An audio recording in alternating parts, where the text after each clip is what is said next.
it mean to be a skeptic? You see, I would propose this. There are two different types of skeptics. One is the insincere skeptic who doesn't really want to believe anything, that kind of wants to make a question out of everything. Now, all that insincere skeptic is going to do is seek arguments. And then there's the other side, the sincere skeptic. Now, these skeptics can be anything from Christians to agnostic to atheist to any number of things. The thing that defines a skeptic, a true skeptic, is that they're seeking answers. Now, what if we were to be skeptics today about the Bible? What if we were to compare it to other ancient reliable documents? What if we were to test the eyewitness theories about it? What if we were to test the archaeology about it? What if we were to hold its truth up against other truths and see if it comes out on top? Would we find that the Bible is what it says it is, a historical, reliable document above and beyond all other religious books? Or is it just something that was meaningless and powerless and should be tossed to the side? Well, I am a Christian, and I believe that the Bible is true in its essence. I believe that it's historically reliable. I think that it is absolutely the greatest piece of ancient writing that we have, and it is still applicable today. I'm going to give you 4 different areas of proof, and I'm going to make 4 different videos, each one dedicated to these areas of proof. But this video particularly is going to be an overview of each one of those. At the end of these 4 videos, I want you to decide for yourself, if you're a true skeptic, does the Bible hold up? Is it true? Is it possible? And if it is, I want you to visit some of the other videos that we've made and try to explain them. First of all, the greatest proof, I think, for the New Testament itself is the eyewitness proof. Now, the Bible is not one book written by one person at one time about starting a new religion.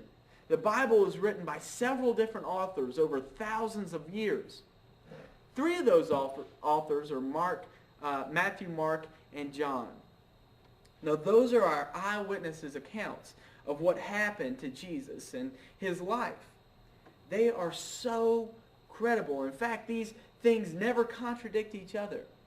And they would hold up in any court system or trial that we have today. The eyewitness accounts are the strongest evidence for the Bible. But maybe you say, well, I want extra biblical evidence from the Bible. In other words, I want evidence from outside the Bible. There are 45 extra biblical references to Jesus and his crucifixion. Did you know that? Other historical writers such as Tacitus, Josephus, Suetonius, Pliny the Younger, so many of these writers who affirm what the Bible says and affirm what the Gospels say. Also, you have the manuscript evidence. Did you know that there is a test for ancient writing to determine whether it is reliable and worthy of reading as far as history goes?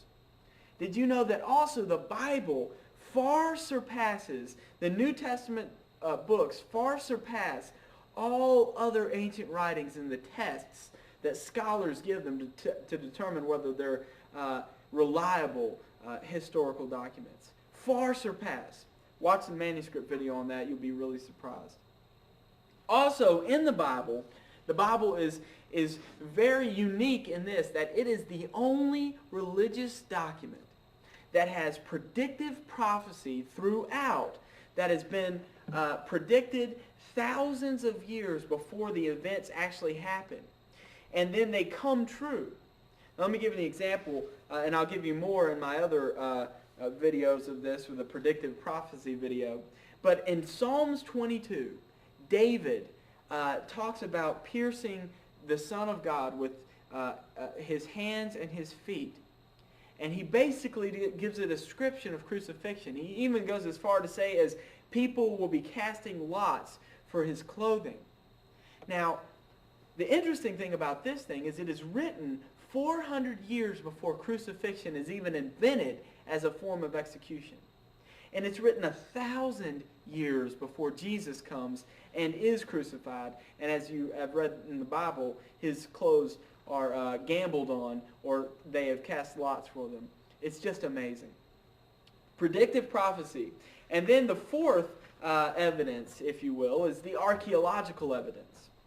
And let me just read you a few things. Donald F. Wiseman says this: "The discoveries found thus far have led scholars, no matter what their religious opinion, to affirm the historical nature of the narratives related to the patriarchs." Let me read something else. Nelson Gulick: "It is worth emphasizing," and this is a foremost in the field of archaeology, "it is worth emphasizing that in all this work, no archaeological discovery has ever controverted a single properly understood biblical statement." That's a pretty powerful statement. So you have these four evidences, if you will. You have the eyewitness accounts that we have to lend some credibility to because they don't contradict each other. You have the manuscript evidence where the Bible proves itself as a reliable ancient document. You have the predictive prophecy evidence that no one can explain why these prophecies written 3, 4, 1,000 years before, why they could become true without some sort of supernatural occurrence. It's just too coincidental that would work. And then you have the archaeological evidence, which no piece of archaeological evidence has ever been found to contradict the Bible. Now, I want you to watch those 4 videos. If you have a question about any of those 4 topics, we'll delve into them more deeply. But now that we've given ourselves a little bit of evidence for the Bible, I want you to determine within yourself whether you're going to be a true skeptic, and you're not going to toss out all the other historical documents, but you're going to accept the Bible for what it says it is, and then deal with the stories within it. Thank you very much. This has been Dustin Spencer from the Christian Response Initiative, and I pray that your study of this will lend to you some truth. And once again I look upon the cross where